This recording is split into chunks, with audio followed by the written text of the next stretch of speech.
श्री राम जय जय राम। भगवान विष्णु के अवतार श्री राम का नाम कौन नहीं जानता है। रामायण महाकाव्य के रचयिता महर्षि वाल्मीकि ने अपने ग्रंथ में लिखा है कि भगवान श्री राम में वैदिक सनातन धर्म की आत्मा कहे जाने वाले सभी गुण विद्यमान है। भगवान राम को पुरुषों में सबसे उत्तम पुरुष अर्थात मर्यादा पुरुषोत्तम भी कहा जाता है। आइए जानते हैं भगवान राम से जुड़े कुछ रोचक तथ्यों के बारे में। भगवान श्री राम का जीवन परिचय। त्रेतायुग में जन्मे भगवान श्री राम अयोध्या के महाराज दशरथ के सबसे बड़े पुत्र थे। लक्ष्मण, भरत, शत्रुघ्न राम के भाई थे। भगवान राम की मां कौशल्या थी और शेष सुमित्रा और कैकेयी के पुत्र थे। भगवान राम का विवाह मिथिला नरेश राजा जनक की पुत्री सीता के साथ हुआ था।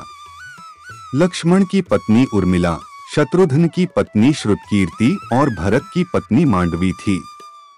विवाह के पश्चात भगवान राम को राजा दशरथ ने रानी कैकेयी के कहने पर 14 वर्ष के लिए वनवास पर भेज दिया था, क्योंकि एक वचन के अनुसार कैकेयी राजा दशरथ से कुछ भी मांग सकती थी। तो रानी कैकेयी ने दासी मंदोदरी के उकसाने पर भरत को अयोध्या का राजा बनाने और राम को वनवास देने की इच्छा जताई और पिता की आज्ञा का पालन करके भगवान राम सीता और लक्ष्मण के साथ वन की ओर चले गए। भगवान श्री राम का महत्व। ब्रह्मा, विष्णु तथा महेश में से भगवान विष्णु ने संसार की भलाई के लिए कई अवतार लिए हैं। भगवान विष्णु द्वारा कुल 10 अवतार लिए गए, जिसमें से भगवान राम 7वें अवतार माने जाते हैं और यह अवतार भगवान विष्णु के सभी अवतारों में से सबसे ज्यादा पूजनीय माना जाता है। भगवान श्री राम के बारे में महर्षि वाल्मीकि द्वारा अनेक कथाएं लिखी गई हैं। वाल्मीकि के अलावा प्रसिद्ध महाकवि तुलसीदास ने भी श्री राम के महत्व को लोगों को समझाया है। भगवान राम ने कई ऐसे महान कार्य किए हैं जिसने हिंदू धर्म को एक गौरवमयी इतिहास प्रदान किया है। भगवान विष्णु ने राम बनकर असुरों का संहार करने के लिए पृथ्वी पर जन्म लिया। भगवान श्री राम ने मातृ पितृ भक्ति के चलते अपने पिता राजा दशरथ के एक आदेश पर 14 वर्ष तक वनवास काटा।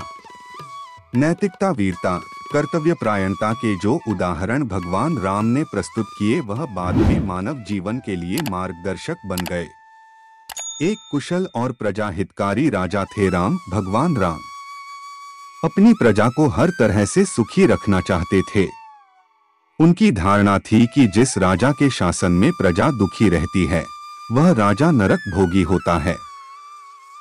महाकवि तुलसीदास जी ने रामचरितमानस में रामराज्य की विशद चर्चा की है। माना जाता है कि अयोध्या में 11,000 वर्षों तक भगवान राम का दिव्य शासन रहा। आदिवासियों के भगवान श्री राम। वनवास के दौरान भगवान श्री राम ने देश के सभी आदिवासियों और दलितों को संगठित करने का कार्य किया और उनको जीवन जीने की शिक्षा दी। उन्होंने देश के सभी संतों और उनके आश्रमों को राक्षसों, दैत्यों के आतंक से बचाया था। अपने 14 वर्ष के वनवास के दौरान भगवान राम ने भारत की सभी जातियों और संप्रदायों को एक सूत्र में बांधने का कार्य किया। चित्रकूट में रहकर भी उन्होंने धर्म और कर्म की शिक्षा दीक्षा ली।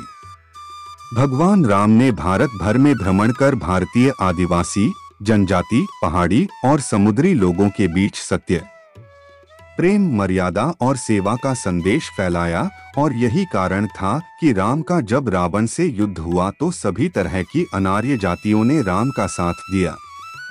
भगवान राम की वापसी। भगवान श्री राम कहते हैं कि पृथ्वी लोक एक ऐसा लोक है जहां जो भी आता है उसे एक दिन वापस लौटना ही होता है। ठीक इसी तरह श्री राम भी अपना मानवीय रूप त्याग कर अपने वास्तविक स्वरूप विष्णु का रूप धारण कर बैकुंठ धाम की ओर चले गए। भगवान राम के बारे में सुने 10 किस्से। 1। वनवास के समय भगवान राम 27 साल के थे। 2. लव और कुश राम तथा सीता के 2 जुड़वा बेटे थे। 3 राम रावण युद्ध के समय इंद्र देवता ने भगवान श्री राम के लिए दिव्य रथ भेजा था। 4 भगवान श्री राम ने पृथ्वी पर 10,000 वर्षों से भी अधिक तक राज किया। 5 भगवान राम का जन्म चैत्र नवमी में हुआ था, जिसको भारतवर्ष में रामनवमी के रूप में मनाया जाता है। 6 भगवान राम ने रावण को मारने के बाद रावण के ही छोटे भाई विभीषण को लंका का राजा बना दिया था। 7 गौतम ऋषि ने अपनी पत्नी अहिल्या को पत्थर बनने का श्राप दिया था और इस श्राप से भगवान राम ने ही उन्हें मुक्ति दिलाई थी। 8 अरण्य नाम के एक राजा ने रावण को श्राप दिया था कि मेरे वंश से उत्पन्न युवक तेरी मृत्यु का कारण बनेगा, और भगवान राम इन्हीं के वंश में जन्मे थे। 9 माता सीता को रावण की कैद से आजाद कराने के लिए रास्ते में पड़े समुद्र को पार करने के लिए भगवान राम ने एकादशी का व्रत किया था। 10 वनवास वापसी के बाद भगवान राम के अयोध्या वापसी की खुशी में अयोध्या वासियों ने दीप जलाए थे, तब से दिवाली का त्योहार मनाया जाता है। धार्मिक कथाओं के अनुसार भगवान श्री राम के बिना दुनिया भी कुछ नहीं है। नोटः इस आलेख के तथ्य विविध स्रोतों पर आधारित हैं। भगवान राम और रामायण के बारे में ज्यादा जानकारी के लिए रामायण व राम कथा के जानकार व विद्वान से जानकारी लेना बेहतर होगा।